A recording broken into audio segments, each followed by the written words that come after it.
Today, we're diving into a really incredible story. How one collaboration back in the 17th century between an Ethiopian monk and a German scholar completely reshaped how the world and even how Ethiopia itself thinks about its own long and storied history.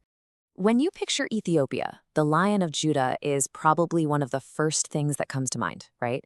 It's just so powerful. It speaks to imperial history, to national pride, to a heritage that feels like it goes back forever. It feels ancient, authentic, totally Ethiopian. But what if I told you that the version of this symbol we all know and recognize actually got its start not in the highlands of Ethiopia, but in the office of a German scholar? That's the puzzle we're going to piece together. So let's peel back the layers on this symbol's secret origin, and in the process, we're going to uncover something much bigger about how history itself actually gets made. Okay, but to really crack this historical mystery, we first need to get on the same page about how historians do what they do. We need to understand how history is written in the first place. So let's do a quick detour into the tools of the trade. I promise this is super important and it'll make everything else we talk about just click into place. First off, the basics. History. At its heart, it's just the study of past events. You gather up the evidence, you put it in order, and you try to figure out what happened. Simple enough? But then you've got historiography. Now, this is where it gets really juicy. This is the study of how history gets written. It's not just about what happened, but who is telling the story, what evidence did they choose to use, and what point of view were they coming from. It's like the making of documentary for history. And key to all of this is understanding sources. A primary source is an eyewitness. It's a letter written at the time, a coin, a fossil. A secondary source is like a history book. It's someone analyzing all those primary sources. And a tertiary source, like an encyclopedia, just compiles everything. For our story, that difference between a primary and secondary source is absolutely everything. All right, with that background, let's meet the two men at the center of this incredible story. Their chance meeting would, no exaggeration, change the study of Ethiopia forever. On one side, we have Hayod Ludolf. He's this Protestant German scholar, a total prodigy with languages, from a well-off family. He's operating in a Europe that's pretty nervous about the Ottoman Empire, and they're looking around for potential allies, like the legendary Christian Empire of Africa. On the other side is Abba Gorgorios. He's a very well-educated Ethiopian monk from a noble family who was exiled to Rome after converting to Catholicism. I mean, you've got two brilliant guys from two completely different universes. So they meet in Rome in 1649, and Gorgorios becomes Ludolf's teacher. But the real game changer is in 1652. Gorgorios travels all the way to Germany, and for 3 intense months, they just work side by side. Gorgorios is the ultimate insider, explaining Ethiopia's history, its politics, its culture. He basically becomes Ludolf's living, breathing primary source. Almost 30 years later, Ludolf publishes his masterpiece, Historia Ethiopia, a book that would define how Europeans understood Ethiopia for centuries to come. And this right here is the main takeaway. This massively important book was written by a European for a European audience using a completely European framework to try and make sense of a non-European reality.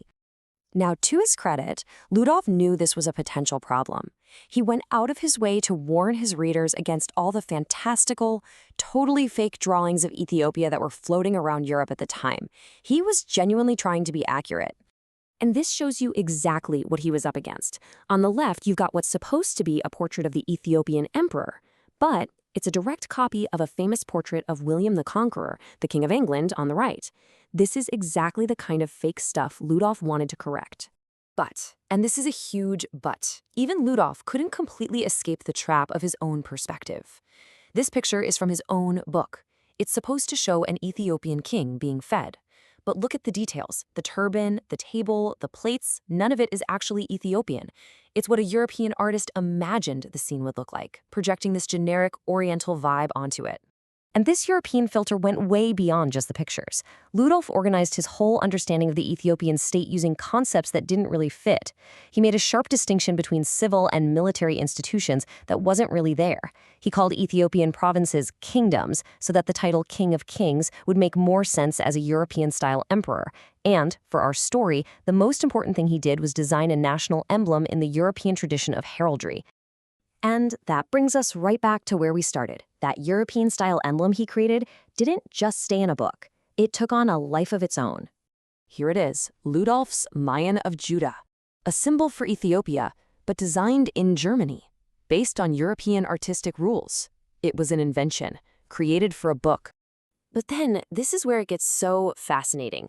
Over the next couple of centuries, as missionaries and travelers and diplomats brought Ludolf's super influential book with them, this specific image started to filter back into Ethiopia itself. By the late 1800s and early 1900s, Ethiopian rulers actually started adopting this exact design for their official seals. It started appearing on money, on government buildings, and yeah, as you see right here, even on student ID cards. The symbol had come home. And this is the truly amazing part.